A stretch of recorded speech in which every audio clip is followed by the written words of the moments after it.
Hello, I'm Claire Jewitt, and this is the Diary of an Orange Cat. The diary entries of a thoughtful, slightly neurotic ginger cat named Weasley, written from a small harbour community in New Zealand. Tonight's episode takes place during a particularly heated period both online and off, when local community pages, public meetings and social media debates were becoming increasingly chaotic. After the disaster of the ginger nuts, Weasley and the others find themselves dragged into yet another urgent mindfulness meeting, this time involving feral cats, heritage sites, cyclists, speed limits, possums, 1080, and several arguments that rapidly spiral out of control. And somehow, despite all of this, Serafina still believes she's maintaining order. And now, Weasley's diary. I used to think mindfulness meetings were supposed to make everyone calmer. Apparently I was wrong. These days, most of our meetings end with at least 3 cats offended, somebody demanding an apology, and Serafina attempting to maintain control while standing on a rusty wheelbarrow that she insists on calling the Podium of Truth. Tonight's meeting was particularly bad. By the end of it, nearly everyone in attendance owed somebody an apology, although whether any of them actually meant it was another matter entirely. Personally, I blame the Facebook page. Friday, 19th of February, 2021. "You wouldn't read about it," said Squeak, shaking his head and making a tut-tutting noise.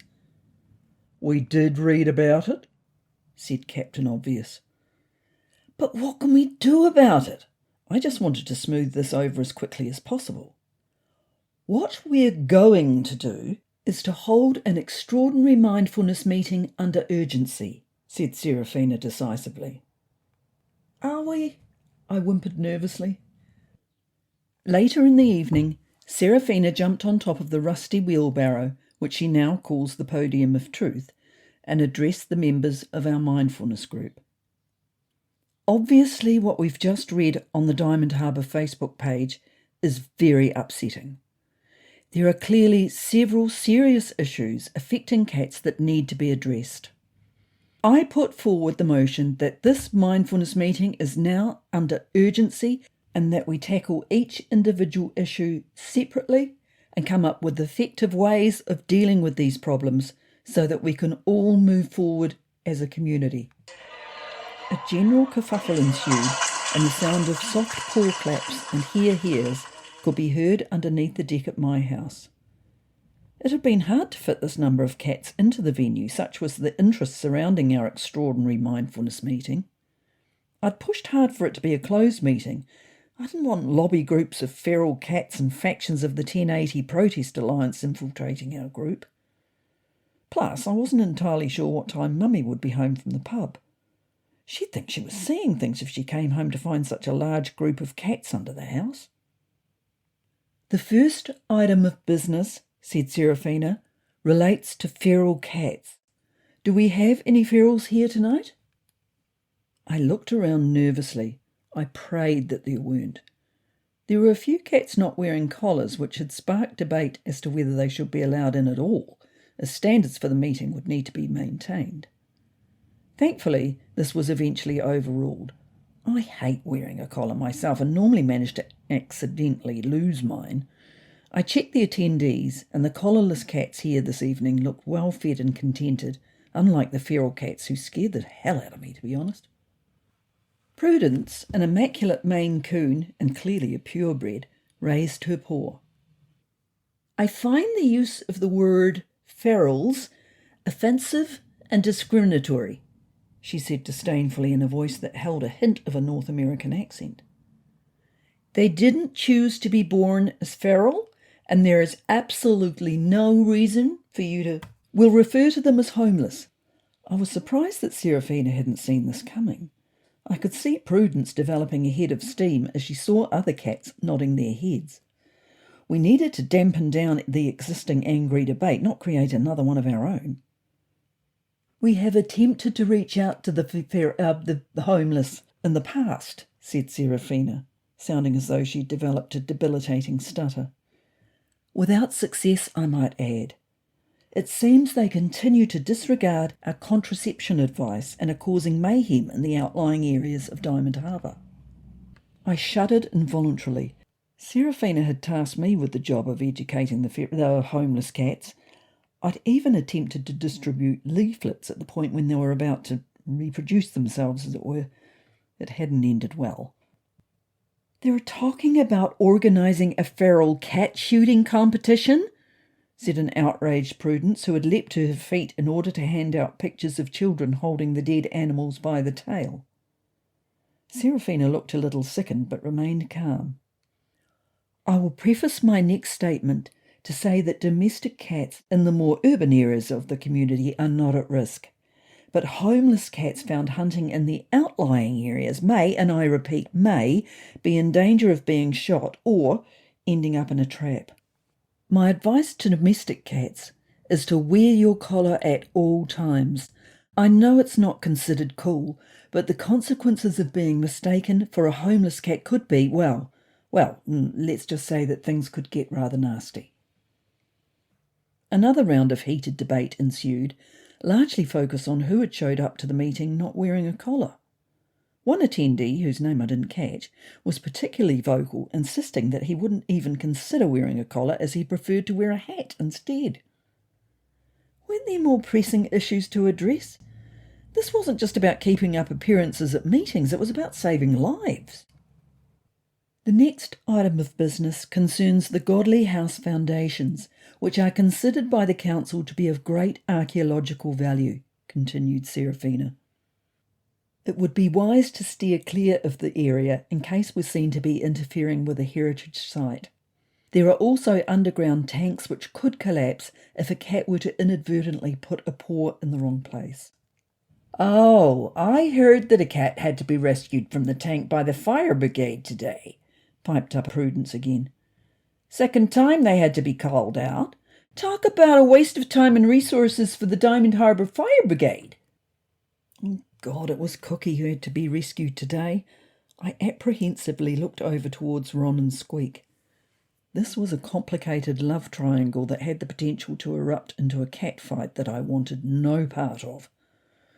It had developed when we formed the Ginger Nuts. Ron had fallen for Cookie in a huge way, but she only had eyes for Squeak. To Squeak's credit, he kept a low profile with Cookie for Ron's sake, but I was fairly sure that clandestine moonlit meetings were taking place and possibly on the site of the Godly House foundations. I was relieved to learn that the fire brigade call-out had been at Cookie's home. I didn't think Squeak had been involved, but I was still waiting for a full report on the incident. Thankfully, Serafina also wanted to move things along without too much discussion of the Cookie episode. "There has also been talk of animals being poisoned with 1080 in the area," she began. Prudence fluffed herself up to nearly twice her normal size at the very mention of 1080. Jeepers, she was going to go ballistic. Our meeting wasn't just under urgency, it was under siege. Relieved, I saw Serafina had spotted the potential problem and was quick to head it off. She began to speak very quickly. "I can confirm that 1080 is not being used on the peninsula, although I know that possums are a pest, as are feral, homeless stoats and weasels. Not to be confused with Weasley, who caught a stoat and a couple of rabbits recently." Serafina was babbling and losing the plot in a big way. I saw Prudence taking a video and shuddered at the thought that she might post an edited version of this on social media. My heart went out to my sister Serafina, so I mouthed, "Change the subject." Floundering for another topic, she made the mistake of seizing on another contentious issue that had little or nothing to do with cats. So I think we're all agreed that recreational cyclists are creating a general nuisance on the roads in the area, and the reduction of the open road speed limits are a complete waste of..." Prudence rose from her seat, picked up some papers and strode up to Serafina's wheelbarrow. Without pausing, she jumped up beside her and angrily waved papers in her face. "Read the report!" she shouted. I didn't know what report Prudence was referring to, nor why she had such a bee in her bonnet about cyclists and speed limits. My little sister looked at me pleadingly, and all my big brotherly instincts came to the fore. I jumped up and urged Prudence to get down and resume her seat. Prudence, I can see that for whatever reason, these are touchy subjects that you feel passionate about. While I admire your fervour, I really think that you should apologise to Serafina for your outburst, I said, hoping I sounded braver than I felt. As long as Serafina apologises to the homeless cats for calling them feral, she replied resolutely. It's the feral cats that have brought about shame and shown all cats in a poor light, said Squeak, unwisely entering the debate and introducing the offensive F word again. I think they should apologise to us. Cookie should apologise to the volunteer fire brigade, piped up some bright spark. The meeting ended with most cats having to apologise to someone or other with varying degrees of sincerity. It became a rather circular exercise. Not for the first time, I wondered why I had ever called these get-togethers mindfulness meetings. You've been listening to The Diary of an Orange Cat by Claire Jewitt. If you enjoyed this episode, you can follow the podcast on Spotify, Apple Podcasts, Audible, iHeart, or wherever you usually get your podcasts. You will also find Weasley online at clairejewitt.com, along with background posts, bonus diary entries, and updates from Diamond Harbour. Next time, things take an even stranger turn when Serafina unveils a new set of health measures after a series of suspicious bird deaths rocks the community. Until then, stay safe, stay calm, and perhaps avoid urgent public meetings chaired by cats.